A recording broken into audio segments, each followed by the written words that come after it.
क्या कभी ये सोचा है कि हमारा मन कितना शक्तिशाली हो सकता है? मतलब क्या सिर्फ सोचने का तरीका बदलने से हमारी सेहत पर, हमारे शरीर पर असर पड़ सकता है? आज हम इसी गहरे सवाल को समझने की कोशिश करेंगे। हमारे पास है दीपक चोपड़ा की एक बहुत ही चर्चित किताब, quantum healing, exploring the frontiers of mind body medicine. ये किताब मन, शरीर और हमारी चेतना, इनके बीच जो गहरे रिश्ते हैं ना, उन पर एक कह सकते हैं क्रांतिकारी नजरिया देती है। देखते हैं इसमें क्या है हमारे लिए। हाँ बिल्कुल, और ये सोचने पर मजबूर करती है कि क्या हमारी सेहत बस डॉक्टर्स और दवाइयों के ही हाथ में है या फिर हमारे अंदर भी कोई शक्ति छिपी है। चोपड़ा जी पारंपरिक दवाइयों से थोड़ा आगे जाते हैं। वो चेतना, हमारे विश्वास, हमारी लाइफस्टाइल, इनके असर की बात करते हैं। तो सबसे पहली, सबसे बुनियादी बात जो चोपड़ा उठाते हैं वो ये कि मन और शरीर ये दो अलग चीजें हैं ही नहीं, एक ही है। हाँ, यहाँ तक कि हमारी कोशिकाएं मतलब सेल्स, वो भी एक तरह से महसूस करती हैं, सुनती हैं। बिल्कुल बिल्कुल, उनमें वो रिसेप्टर्स होते हैं ना, संदेश लेने वाले। कमाल है ये तो इसका मतलब सीधा है, जब हम कुछ महसूस करते हैं, खुशी हो, डर हो, कोई तनाव हो, तो वो सिर्फ दिमाग में नहीं रहता। अच्छा। हाँ, वो केमिकल्स के जरिए, जैसे न्यूरोपेप्टाइड्स, पूरे शरीर में फैल जाता है। सोचिए, डर का बस एक ख्याल और शरीर उसे महसूस करने लगता है।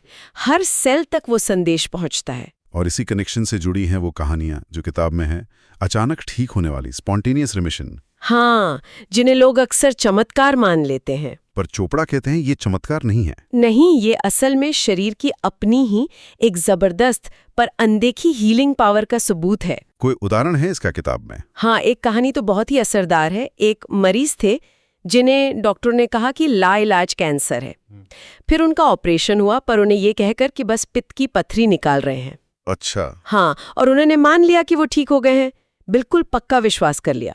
तो कुछ महीनों बाद जब जांच हुई तो कैंसर गायब था और फिर कभी लौटा भी नहीं। अरे वाह। हाँ, मतलब सिर्फ विश्वास से? ये विश्वास की शक्ति दिखाता है। अविश्वसनीय है पर है। ये तो सच में हैरान करने वाला है। पर क्या इसका मतलब ये है कि बस अच्छा सोचो और सब ठीक हो जाएगा, या कुछ और भी है? नहीं, सिर्फ सोचना ही नहीं, हमारी धारणा, मतलब हम चीजों को देखते कैसे हैं, हमारा नजरिया, वो भी बहुत मायने रखता है। कैसे? चोपड़ा अपनी माँ का उदाहरण देते हैं। उन्हें जम्मू के पोलन से परागकणों से बहुत गंभीर एलर्जी थी। एक बार क्या हुआ, उनका प्लेन गलती से जम्मू से पहले उधमपुर उतर गया और माँ ने सोचा कि वो अभी जम्मू नहीं पहुंची हैं। तो एलर्जी के लक्षण तुरंत गायब हो गए, जैसे थे ही नहीं। गजब। इसे चोपड़ा कहते हैं स्मृति का भूत। मतलब शरीर पुरानी यादों, पुराने विश्वासों को पकड़ कर रखता है और उसी हिसाब से प्रतिक्रिया देता है, भले ही असल कारण उस वक्त मौजूद ना हो। वाह! यानी मन का वहम या कह ले मन की धारणा शरीर पर इतना सीधा असर डाल सकती है। बिल्कुल। और यहीं पर, जैसा किताब में भी जिक्र है, पारंपरिक चिकित्सा की कुछ सीमाएं भी नजर आती हैं।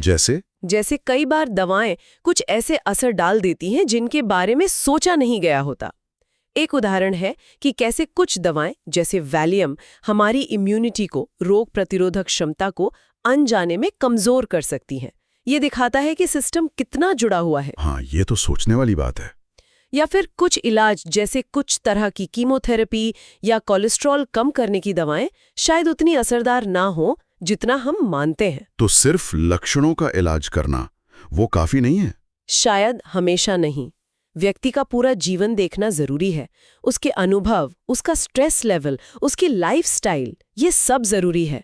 डॉक्टर डीन ऑर्निश का काम याद है? हाँ, उन्होंने हार्ट डिजीज पर काम किया था ना? बिल्कुल। उन्होंने दिखाया कि सिर्फ खानपान बदलकर, ध्यान करके, व्यायाम करके, मतलब लाइफस्टाइल बदलकर गंभीर हृदय रोग को भी पलटा जा सकता है, ठीक किया जा सकता है। चोपड़ा तो इससे भी एक कदम आगे जाते हैं। वो क्वांटम भौतिकी के सिद्धांतों का इस्तेमाल करते हैं। जैसे ये वाला आइडिया कि यूनिवर्स में सब कुछ एक गहरे अदृश्य स्तर पर जुड़ा हुआ है, इंटरकनेक्टेडनेस। हाँ, ये थोड़ा समझने में मुश्किल लग सकता है। इसे कैसे समझें? इसे शायद ऐसे समझ सकते हैं कि जैसे हमारी ये भौतिक दुनिया है, इसके नीचे ऊर्जा और संभावनाओं का एक अदृश्य जाल है, और हमारी चेतना, हमारा मन शायद उस गहरे स्तर पर भी असर डाल सकता है।